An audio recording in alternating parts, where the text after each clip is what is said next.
देश दुनिया की सारी बड़ी खबरें के सामने मौजूद दोस्तों, चलिए सबसे पहले सबसे बड़ी घटना आपको बताएंगे, जहां पर अमित शाह को आखिरकार राहुल गांधी ने बता दिया कि कांग्रेस पार्टी कितनी मजबूत है और कांग्रेस पार्टी का एक एक युवा मोर्चा का कार्यकर्ता राहुल गांधी के लिए बब्बर शेर है। दोस्तों पूरी की पूरी सरकार लगाकर बीजेपी के पुलिस को ही पूरी तरीके से हिरासत में ले लिया गया। दोस्तों बताएंगे किस तरीके का हुआ जबरदस्त तरीके का ड्रामा, जहां पर दो राज्यों की पुलिस एक दूसरे के आमने सामने आ गई। दोस्तों यहां पर कांग्रेस पार्टी के कार्यकर्ताओं को उठाकर ले जाते वक्त रास्ते में ही रोक दिया गया और 15 पुलिस वालों को भी हिरासत में ले लिया गया। दोस्तों बताएंगे किस तरीके की बड़ी साजिश रची गई थी और किस तरीके से दिया गया है मुंह तोड़ जवाब। बताएंगे पार्टियों की ओर से क्या प्रतिक्रिया दी जा रही है। दोस्तों डिटेल में चलेंगे, एक एक करके सारी बड़ी खबर आप तक पहुंचाएंगे। लेकिन उससे पहले अगर आप भी मानते हैं कि इंडियन यूथ कांग्रेस ने शांतिपूर्ण तरीके से विरोध किया था और देश के अंदर शांतिपूर्ण तरीके से विरोध किए जाना देश के संवैधानिक अधिकार के अंतर्गत आता है, और अगर आप भी मानते हैं कि हिमाचल प्रदेश की पुलिस ने, कांग्रेस पार्टी की पुलिस ने एकदम सही एक्शन लिया है और 15 दिल्ली पुलिस वालों को हिरासत में लेकर, तो इस वीडियो को लाइक करके लाल बटन दबाकर चैनल को सब्सक्राइब करके बेल आइकन दबाकर कमेंट बॉक्स में अपनी राय जरूर लिखकर बताएगा। दोस्तों ज्यादा से ज्यादा वीडियो को शेयर कीजिएगा। चलते हैं सबसे पहले सबसे बड़ी ब्रेकिंग न्यूज अपडेट की तरफ, जहां पर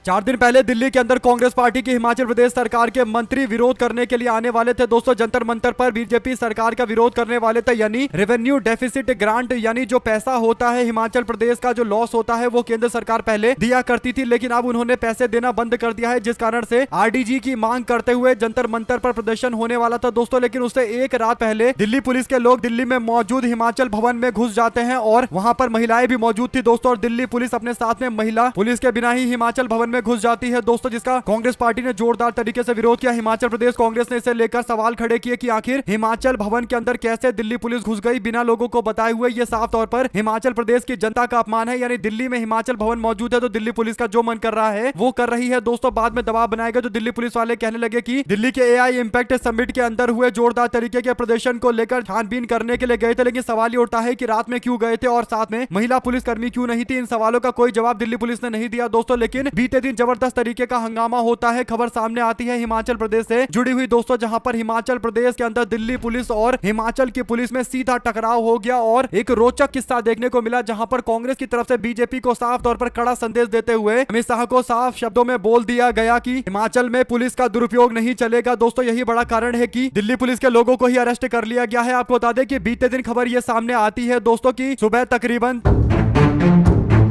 3-4 बजे के आसपास हिमाचल प्रदेश के शिमला जिले के रोहडू में एक पुलिस का बल पहुंचता है। दोस्तों यानी दिल्ली पुलिस का एक पूरा ग्रुप पहुंचता है जिसमें 20 लोग होते हैं और हिमाचल प्रदेश के अंदर शिमला जिले के रोहडू में 3 इंडियन यूथ कांग्रेस के नेता सौरभ, सिद्धार्थ और अरबाज को गिरफ्तार कर लिया जाता है। ये कार्यकर्ता दिल्ली के विरोध में शामिल थे, यानी दिल्ली में जो एआई इंपैक्ट में विरोध हुआ था, शांतिपूर्ण तरीके से टी शर्ट लहराते हुए विरोध किया गया था, उस विरोध में शामिल थे ऐसा दावा करते हुए इनको गिरफ्तार कर लिया जाता है। दोस्तों ये कार्यकर्ता दिल्ली विरोध में थे। इसके बाद दिल्ली पुलिस ने स्थानीय हिमाचल प्रदेश पुलिस को इसकी सूचना नहीं दी। दोस्तों और जैसे ही ये जानकारी कांग्रेस पार्टी की सरकार को मिला, कांग्रेस पार्टी की सरकार ने इस पर एक्शन लेना शुरू कर दिया। दोस्तों दिल्ली पुलिस की एक टीम करीब 20 सदस्यों के साथ में सादे कपड़े पहनकर, यानी दिल्ली पुलिस के कपड़े नहीं पहने हुए थे, सादे कपड़े पहने थे, और स्थानीय पुलिस को इसकी कोई जानकारी नहीं दी गई कि 3 लोगों को ले जाया जा रहा है। हिमाचल के लोगों को हिमाचल की पुलिस को बताए बिना वहां से अरेस्ट करके ले जाया जा रहा था। इसके बाद इंडियन यूथ कांग्रेस के कार्यकर्ताओं की रक्षा करने के लिए हिमाचल पुलिस मैदान में कूदती है। दोस्तों दिल्ली पुलिस के कार्यकर्ताओं को लेकर दिल्ली लौटते वक्त शिमला से सोलन की ओर जब पहुंचते हैं तो सोलन जिले के धर्मपुर के अंदर हाईवे है। दोस्तों हाईवे के ऊपर पूरी तरीके से बैरिकेडिंग कर दी जाती है और बैरिकेडिंग करके एक एक गाड़ियों के अंदर छानबीन की जाती है। थोड़े देर के बाद पता चलता है कि एक गाड़ी आ रही है, जिस गाड़ी के अंदर युवा कांग्रेस के तीनों कार्यकर्ताओं को ले जाया जा रहा है, अवैध गिरफ्तारी करके ले जाया जा रहा है। हिमाचल प्रदेश की पुलिस इन सारे दिल्ली पुलिस के सदस्यों को नीचे उतारती है दोस्तों और उनसे पूछती है कि आप हमारे हिमाचल प्रदेश के 3 लोगों को लेकर जा रहे हो, हिमाचल प्रदेश की जनता को लेकर जा रहे हो, आपके पास ट्रांजिट रिमांड तो होगा, यानी आपने कोर्ट से ये मांगा होगा कि हम तीनों को ले जाना चाहते हैं, कोर्ट ने आपको मंजूरी दिया होगा, कोई पेपर होगा ट्रांजिट रिमांड का। तो इसके बाद जब दिल्ली पुलिस से ये मांगा गया दोस्तों की ट्रांजिट रिमांड दिखाइए, तो दिल्ली पुलिस कुछ नहीं बता पाई, चुप्पी साध कर बैठी रही। दोस्तों इसके बाद बोला गया जी जल्दी दिखाओ वरना हम कार्रवाई करेंगे, और काफी देर टाइम देने के बावजूद दिल्ली पुलिस के पास कोई ट्रांजिट रिमांड नहीं था, यानी अपने आप जैसे किसी व्यक्ति को अगवा करके किडनैप करके लोग ले जाते हैं उसी तरीके से दोस्तों ये किडनैपिंग का ही सीधा मामला नजर आ रहा है, क्योंकि इनके पास ट्रांजिट का रिमांड भी नहीं था। इसके बाद हिमाचल पुलिस ने इन सारे के सारे लोगों को, लगभग 15 से 20 लोग ये थे दिल्ली पुलिस से जुड़े हुए, इन सबको हिरासत में ले लिया दोस्तों, और सबको हिमाचल प्रदेश की पुलिस के एक एक सवाल का सारा जवाब देना पड़ेगा, यानी बुरी तरीके से उल्टा ही फंस गए हैं। अगर आप भी मानते हैं कि अमित शाह के इशारे पर ऐसा बिल्कुल नहीं करना चाहिए। तो दोस्तों जिस तरीके से दिल्ली के पटियाला हाउस कोर्ट ने साफ तौर पर बोला था कि ऐसा कुछ मामला नजर नहीं आता कि जिसे इस पर आतंकवाद या फिर नक्सलवाद से जोड़कर इस मामले पर गिरफ्तारी की जाए। उन्होंने कहा कि केवल लिख देने मात्र से ऐसा नहीं होता, आपके पास सबूत भी होना चाहिए कि ऐसा कोई लिंक था, यानी कोई देश को खतरा पहुंचाने, देश के संप्रभुता को खतरा पहुंचाने जैसी बातें थी। केवल लिखने से काम नहीं चलता। यानी एआई इंपैक्ट समिट को लेकर जिस तरीके से दोस्तों शांतिपूर्ण प्रदर्शन किया गया और उसके बाद जिस तरीके से बीजेपी की सरकार दिल्ली में इस पूरे मामले को लेकर एक्शन लेने के नाम पर कांग्रेस पार्टी और युवा कांग्रेस के लोगों को निशाने पर ले रही है, उससे साफ तौर पर पता चल रहा है कि नैरेटिव बनाया जा रहा है युवा कांग्रेस को बदनाम करने का। लेकिन यहां पर इंडियन यूथ कांग्रेस और राहुल गांधी एकजुट है। दोस्तों यूथ कांग्रेस को लेकर राहुल गांधी ने साफ तौर पर बोला कि हम अपने बब्बर शेरों के साथ में पूरी तरीके से खड़े हैं और अब कांग्रेस पार्टी की सरकार ने यह दिखा भी दिया कि वो पुलिस के व्यवस्था के साथ भी कांग्रेस युवा मोर्चा के साथ में खड़े हैं और देश भर के अंदर लगातार युवा मोर्चा का विरोध जारी है। ऐसे में अगर आप भी मानते हैं कि कांग्रेस पार्टी के युवा मोर्चा ने पूरी तरीके से बीजेपी वालों को हिलाकर रख दिया है दोस्तों, और अगर आप भी मानते हैं कि राहुल गांधी जो कहते हैं कि युवा कांग्रेस के लोग हमारे बब्बर शेर है, ये बात एकदम सही नजर आती है, तो अपनी राय जरूर लिखकर बताएगा। ज्यादा से ज्यादा वीडियो को शेयर कीजिएगा ताकि पल पल की पूरी अपडेट आप लोग तो लगातार आगे भी इसी तरीके से पहुंचती रहे। चलते हैं एक और बड़ी खबर की तरफ दोस्तों, जिसमें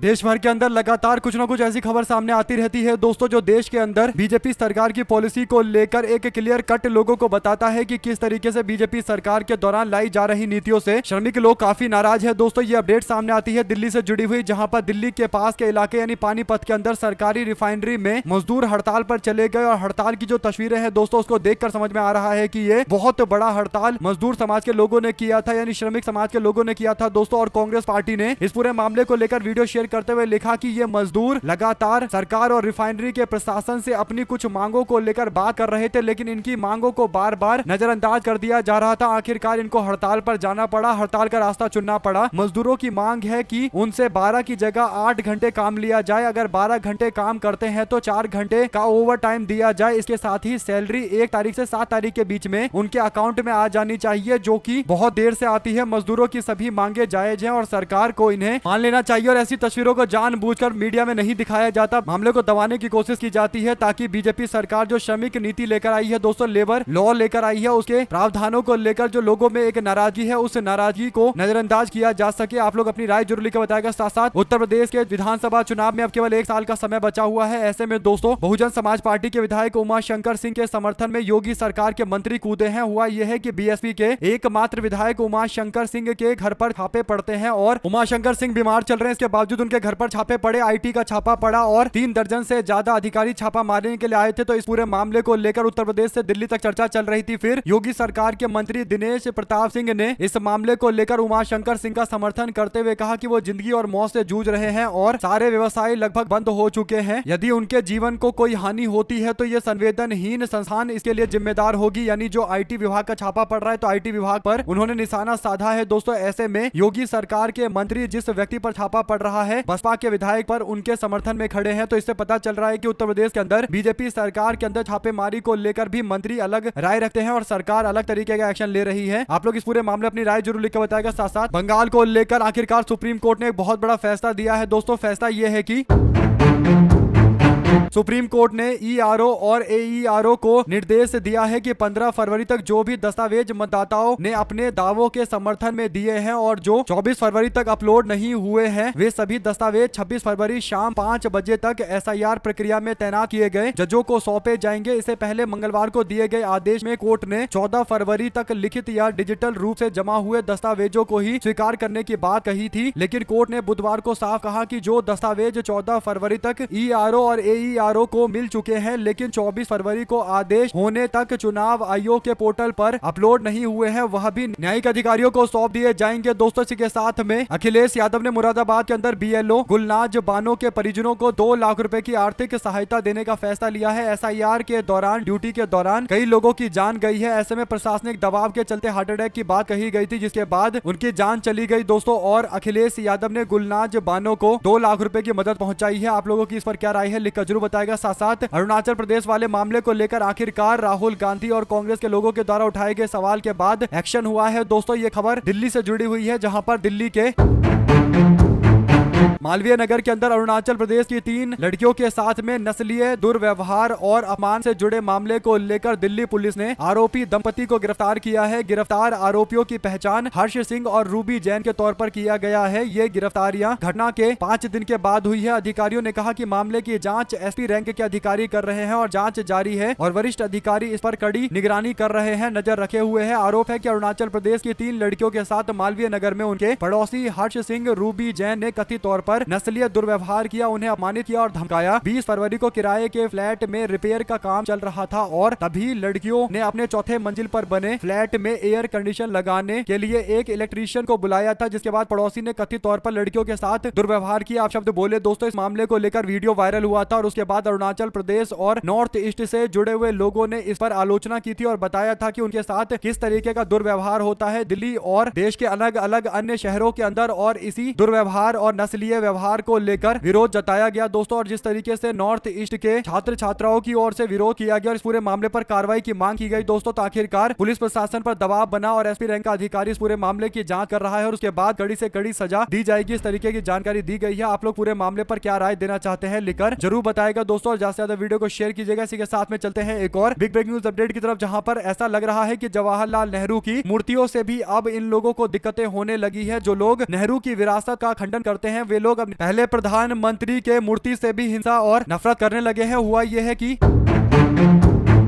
असम के कछार जिले के अंदर पहला पुल में पूर्व प्रधानमंत्री जवाहरलाल नेहरू की 10 फीट की एक मूर्ति को अज्ञात लोगों ने गिरा दिया। इस घटना पर राजनीतिक बयानबाजी शुरू हो गई है। कांग्रेस पार्टी ने इसकी कड़ी आलोचना करते हुए कहा कि ये जो तोड़फोड़ किया गया है ये भारतीय जनता पार्टी के सरकार की विफलता है। बीजेपी के लोगों की चुप्पी पर भी सवाल खड़ा किया गया है। प्रदीप कुमार डे ने, कांग्रेस पार्टी के नेता ने कहा कि हमने पुलिस को तुरंत जानकारी दी। अधिकारियों ने शुरू में दावा किया कि मूर्ति अपने आप गिर गया, लेकिन सीसीटीवी की फुटेज में दिखाई दे रहा है कि एक ग्रुप एक्टिवेटर की मदद से इसे तोड़ रहा है। और ऐसे में प्रदीप कुमार डे ने कहा कि मूर्ति 2000 सन में लगाई गई थी कॉलेज के सामने। 1965 में जो कॉलेज बना था उसके सामने 2000 सन में नेहरू जी की ये प्रतिमा लगाई गई थी, जिसको तोड़ दिया गया दोस्तों। यानी एक मूर्ति जो लगी हुई है कॉलेज के पास, और इसलिए लगी हुई है क्योंकि इस कॉलेज का उद्घाटन ही कांग्रेस पार्टी की सरकार ने किया था। कांग्रेस का योगदान है, तो कांग्रेस के नेता जवाहरलाल नेहरू की मूर्ति लगाई गई थी, लेकिन मूर्ति से भी इन लोगों को इतनी ज्यादा नफरत है कि मूर्ति भी तोड़ डाली गई। अब इस पूरे मामले को लेकर आप लोगों की क्या राय है दोस्तों, लिखकर जरूर बताएगा। चलते हैं एक और अपडेट की तरफ, जिसमें ऐसा लग रहा है कि भारत के अलग अलग अर्थव्यवस्था से जुड़े हुए सेक्टरों की हालत खराब करके ही मानेगा ट्रंप दोस्तों। कुछ ऐसा हुआ है जिसके बाद बीजेपी नेताओं की चुप्पी भी सवालों के घेरे में है। अपडेट ये है दोस्तों कि भारत के अंदर सोलर सेक्टर 6500 करोड़ रुपए का है, लेकिन एक ही दिन में इसमें पूरी तरीके से भारी गिरावट देखने को मिला दोस्तों, और 2022 के बाद सबसे बुरी हालत में पहुंच गया सोलर एक्सपोर्ट मार्केट। दरअसल ट्रंप ने एक जानकारी दी और मीडिया के सामने बताया कि भारत से जो सौर ऊर्जा यानी जो सोलर पैनल जो धूप से लाइट बनता है दोस्तों, जिसके लिए सोलर पैनल का इस्तेमाल किया जाता है, उस सोलर पैनल को अमेरिका में भारत बड़ी मात्रा में भेजता है और भारत पर पहले कम टैक्स लगता था, तो ट्रंप ने भारत के ऊपर 126% का टैरिफ लगाया है। यानी अगर पहले भारत का कोई सोलर पैनल अमेरिका के अंदर 10 रुपए का बिकता था दोस्तों, तो अब वो 22.5 रुपए के आसपास का बिकेगा। यानी भारत का सामान अब अमेरिका में महंगे दामों में बिकेगा, और जब कोई सामान कहीं पर महंगा हो जाता है तो वहां के लोग उस सामान को खरीदने से पहले 10 बार सोचते हैं, और अगर उनको इससे सस्ता कहीं ऑप्शन मिलेगा तो वो वहीं से खरीदेंगे। यानी भारत का सामान अमेरिका में बिकना कम हो जाएगा इससे टैरिफ के कारण। और सोलर सेक्टर के जितने भी बड़े बड़े कंपनियां हैं दोस्तों, वे सबके सब इस पूरे मामले को लेकर बुरी तरीके से शेयर मार्केट में उनका दांव गिरता चला जा रहा है। यानी अमेरिका के राष्ट्रपति ट्रंप ने भारत के सोलर सेक्टर पर यह ऐसा आघात किया है दोस्तों, ऐसी चोट पहुंचाई है कि इसका मुंहतोड़ जवाब देना चाहिए। लेकिन जिस तरीके से बीजेपी की सरकार, खासकर नरेंद्र मोदी और बीजेपी के लोग अमेरिका पर नरम रुख रखते हैं दोस्तों, इससे लग नहीं रहा कि कुछ बड़ा एक्शन होगा या फिर कोई करारा जवाब दिया जाएगा। सवाल सबसे बड़ा यह है कि जब अमेरिका के साथ भारत का डील हो चुका था, तो ये अतिरिक्त 126% का टैरिफ भारत के सोलर सेक्टर पर ट्रंप ने किस आधार पर लगाया है, इसका जवाब बीजेपी के लोगों को भी देना चाहिए। चलते हैं एक और अपडेट की तरफ दोस्तों, जिसमें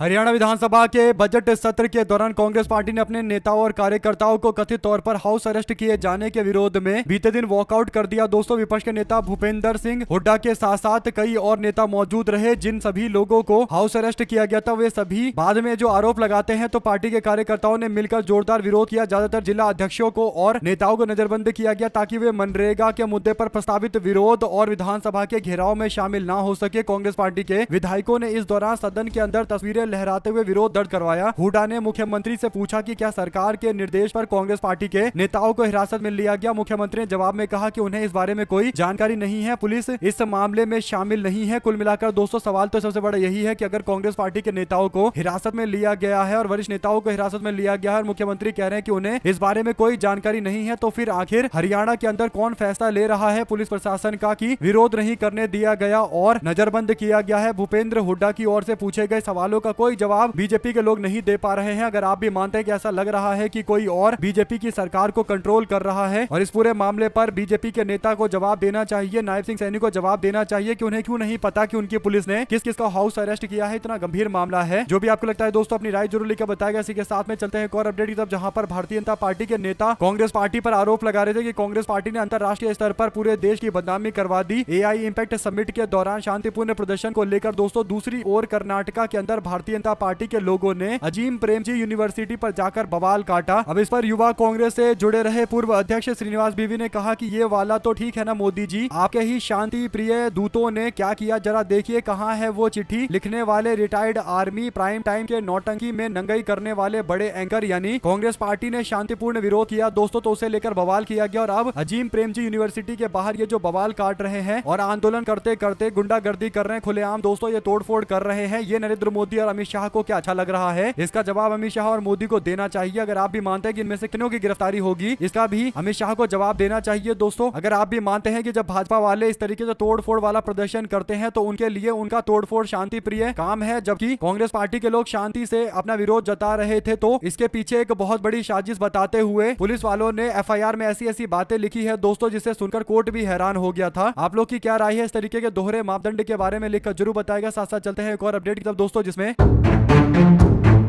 नेता विपक्ष राहुल गांधी 2 मार्च को तेलंगाना और आंध्र प्रदेश के जिला अध्यक्षों के प्रशिक्षण शिविर में शामिल होंगे। ये जानकारी उन्होंने खुद दी है दोस्तों। तेलंगाना और आंध्र प्रदेश के अंदर जिला अध्यक्षों को एकजुट करने के लिए, मजबूत करने के लिए उन्होंने फैसला लिया। इससे पहले हरियाणा के जिला अध्यक्षों और उत्तराखंड के जिला अध्यक्षों से उनकी मुलाकात हुई थी। कांग्रेस पार्टी ने स्टेट को यानी राज्यों को उस हिसाब से विभाजित किया है कि किस राज्य में कांग्रेस पार्टी का पलड़ा भारी है, कहां पर कांग्रेस पार्टी को शुरू से अपने संगठन को मजबूत करना है, उसके आधार पर ही फैसला हो रहा है। हिमाचल प्रदेश और उत्तराखंड के अंदर कांग्रेस पार्टी सरकार में आने की स्थिति में है, तो वहां पर राहुल गांधी ने पहले ही बैठक करके जिला अध्यक्षों को मैदान में उतार दिया। अब आंध्र प्रदेश और तेलंगाना में किस तरीके से आगे बढ़ना है, इस बारे में भी राहुल गांधी अपने पार्टी के जिला अध्यक्षों को जानकारी देंगे दोस्तों। कुल मिलाकर राहुल गांधी का अभी जो मेन टारगेट है वो कांग्रेस पार्टी के जिला अध्यक्ष, जिनको नए तरीके से नियुक्त करके उनको पार्टी की विचारधारा को तेजी से आगे बढ़ाने के लिए प्रोत्साहित किया जा रहा है। आप लोग अपनी राय जरूर लिखकर बताएगा। साथ साथ चलते हैं एक और अपडेट की तरफ, जहां पर भारत के प्रधान न्यायाधीश सूर्यकांत की नाराजगी के बाद जुडिशियल करप्शन चैप्टर वाली NCERT की बुक की बिक्री पर रोक लगा दी गई है दोस्तों। चीफ जस्टिस के कड़े रुख के बाद NCERT के द्वारा यह फैसला लिया गया है। इस पूरे मामले को लेकर नाराजगी जताते हुए चीफ जस्टिस सूर्यकांत ने कहा कि वो खुद इस मामले को ध्यान में रखेंगे और इस मामले पर कार्रवाई करेंगे। दरअसल न्यायपालिका से जुड़े एक चैप्टर को लेकर बच्चों को 8वीं क्लास में जुडिशरी यानी नाली में न्यायपालिका में क्या दिक्कत है, इस बारे में बताया जा रहा था और बताते बताते कई बातें कही गई थी। ये लिखा गया था कि काफी ज्यादा केस पेंडिंग चल रहे हैं देश के सुप्रीम कोर्ट के अंदर और इसी बात को लेकर जज काफी भड़क गए दोस्तों। उन्होंने बताया कि ऐसी बातें नहीं पढ़ाई जानी चाहिए। न्यायपालिका में भ्रष्टाचार को लेकर जो बातें कही गई है, इसे न्यायपालिका की छवि धूमिल होती है, हमें ऐसे काम करने से बचना चाहिए। और इस पूरे मामले पर chief justice of India Suryakant ने कहा है कि वो खुद इस मामले पर संज्ञान लेते हुए ये सुनिश्चित करेंगे कि किसी भी तरीके से न्यायपालिका का अपमान ना हो, न्यायपालिका के सम्मान पर कोई ठेस नहीं पहुंचना चाहिए। अगर आप भी मानते हैं कि बात एकदम सही है तो अपनी राय जरूर लिखकर बताएगा दोस्तों। इसी के साथ में चलते हैं एक और अपडेट की तरफ, जिसमें सेवा में 50 अफसर लगाए गए और यहाँ तक कि जांघिया से लेकर तेल तक का इंतजाम करने के लिए लोगों को लगाया गया था। ये खबर BSNL के बोर्ड डायरेक्टर के इंतजाम को लेकर सामने आया था, जिसके बाद अब आदेश जारी कर दिया गया है दोस्तों। आर्थिक तंगी से गुजर रही सरकारी टेलीकॉम कंपनी BSNL के बोर्ड डायरेक्टर विवेक बंजल की प्रयागराज यात्रा के लिए 50 अधिकारियों को सेवा पर लगाया गया था और ये लोग तौलिया, तेल, फल जैसी चीजों की व्यवस्था कर रहे थे। लोगों ने पूछा कि जिस BSNL का इतना बुरा हाल है, उसके एक डायरेक्टर के आने पर इस तरीके का इंतजाम किया जा रहा है, तो उससे पता चलता है कि देश के अंदर जो सरकारी एजेंसियां हैं वो क्यों इतने खराब परफॉर्म कर रही है, यानी BSNL का इतना बुरा हाल क्यों है। आप लोग जानते हैं दोस्तों कि BSNL को दबाकर एक कंपनी को आगे बढ़ाया गया था और वो कंपनी आज देश की सबसे बड़ी कंपनी बन चुकी है। लेकिन BSNL जो पूरे देश भर के अंदर अपना नेटवर्क रखता था, आज वो बुरी हालत में है और अभी जो BSNL चला रहे हैं वे अधिकारी अपने अलग ही मस्ती में जी रहे हैं, यानी उनके दौरे के लिए अलग अलग तरीके का इंतजाम चल रहा है। एकदम राजा महाराजा वाले शौक है इनके और अधिकारियों को लगाया गया है ताकि इनके तेल कंघी का इंतजाम किया जाए। हालांकि उनका कार्यक्रम अब रद्द कर दिया गया है जब मामला सोशल मीडिया पर फैला दोस्तों। इसके साथ ही चलते हैं एक और अपडेट की तरफ, जिसमें